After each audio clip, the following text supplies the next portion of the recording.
मैंने अपना पति खोया है जो इस सदन के माननीय सदस्य थे। ये बात किसी से छिपी नहीं है। पूरा सदन जानता है कि उनकी हत्या कैसे हुई थी और किन लोगों ने की थी। मैं धन्यवाद देना चाहती हूँ माननीय मुख्यमंत्री जी को, जिन्होंने मेरे छुपे हुए उन आंसुओं को देखने का काम किया जो वर्षों में किसी ने देखने का काम नहीं किया। मेरा दुख, मेरा तकलीफ माननीय मुख्यमंत्री जी ने देखने का काम किया और सही मायने में मुझे न्याय दिलाने का और देने का काम किया।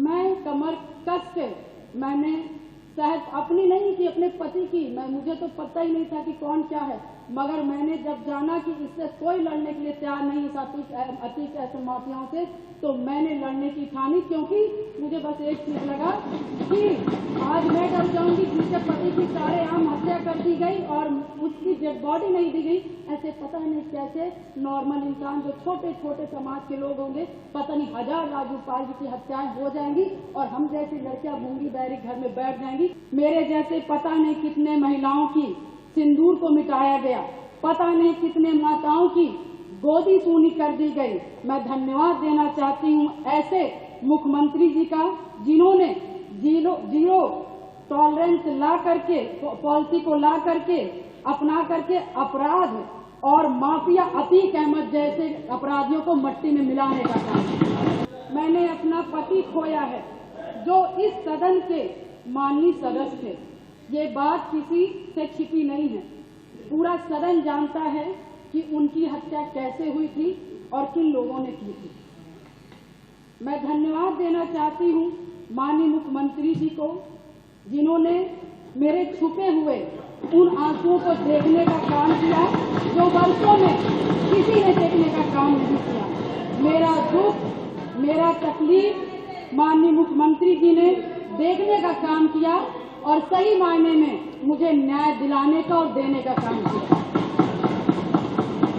माननीय अधिष्ठाता महोदय जी, मुझ जैसे पता नहीं कितने प्रयागराज में पीड़ित परिवार को माननीय मुख्यमंत्री जी ने ऐसे अपराधियों को दंड दे करके उनको न्याय दिलाने का काम किया है। और कल शायद मेरी प्रयागराज की जनता मुझे सुनेगी तो वो लोग भी माननीय मुख्यमंत्री जी को धन्यवाद देने का काम करेंगे पुनः दोबारा।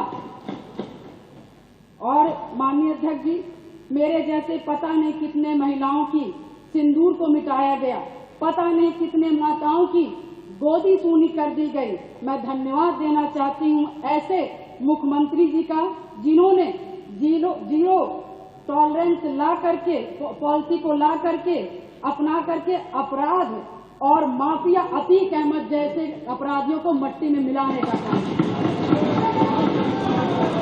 आज प्रयागराज अधिष्ठाता महोदय जी, आज प्रयागराज ही नहीं अपितु पूरा उत्तर प्रदेश की जनता आज माननीय मुख्यमंत्री जी के तरफ विश्वास की नजर से देखता है कि कोई भी प्रदेश का कोई भी माफिया या भू माफिया हमारे भाई की तरफ, हमारी महिलाओं की तरफ, हमारी बहनों की तरफ बुरी नजर से उठा के देखने का काम करेगा तो उस हर अपराधी को मिट्टी में मिलाने का काम किया जाए।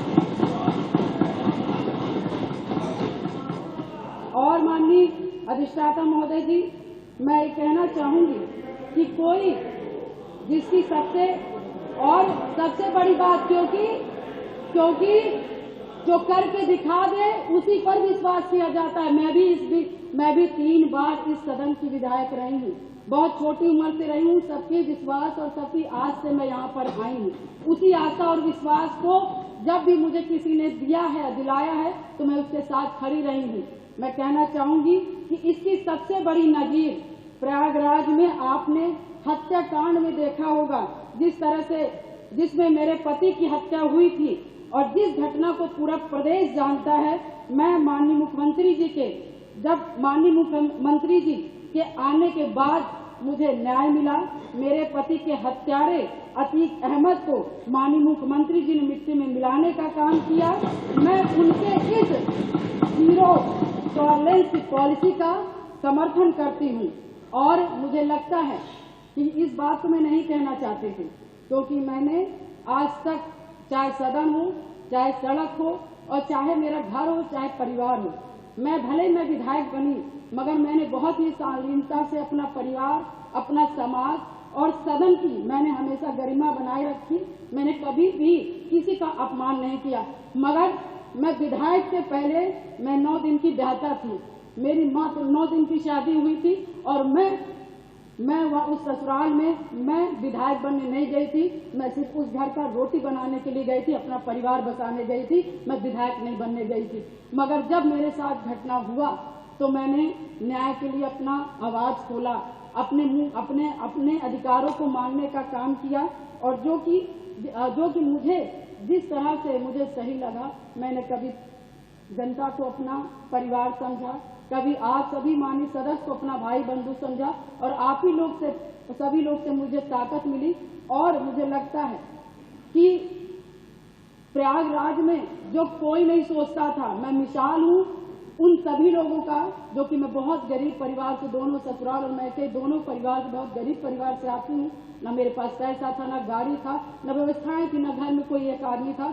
मगर धन्य शहर पश्चिमी की जनता ने, जिसपे मुझे विश्वास करके मुझे चुनाव लड़ने का काम किया और अपने पैसे से चुनाव लड़ने का काम किया और उन्होंने लड़वाने का काम उसी आस्था विश्वास के साथ सन 2005 से मैं कमर कस के मैंने शायद अपनी नहीं कि अपने पति की, मुझे तो पता ही नहीं था कि कौन क्या है। मगर मैंने जब जाना कि इससे कोई लड़ने के लिए तैयार नहीं है अतीत ऐसे माफियाओं से, तो मैंने लड़ने की ठानी। क्योंकि मुझे बस एक चीज लगा कि आज मैं डर जाऊंगी, जिसके पति की सारेआम हत्या कर दी गई और उसकी डेड बॉडी नहीं दी गई।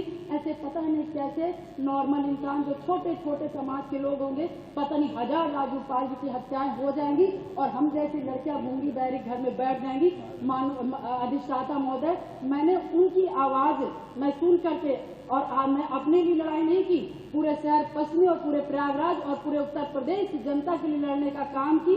और शायद मेरे आराध्य शिव जी को तरस आया होगा, जिन्होंने की सरकार बनाई और हमारे जो सबको बोलना है जी को मानने वाले, भगवान जी हनुमान जी को मानने वाले हैं, ऐसे मुखिया उत्तर प्रदेश के सरकार के मुख्यमंत्री बने। और शायद मेरी दम घुट रही थी और शायद मुझे दिक्कत हो रही थी और शायद मैं लड़ते लड़ते कहीं न कहीं अंदर से टूट रही थी, शरीर कमजोर हो रही थी, परेशान हो रही थी। ईश्वर को भी तरस आया और महाराज जी को भी तरस आया और मुझ जैसी महिला को न्याय दिलाने का काम किया। उत्तर प्रदेश की जनता को मुझ जैसी महिलाओं को न्याय दिलाने का काम किया।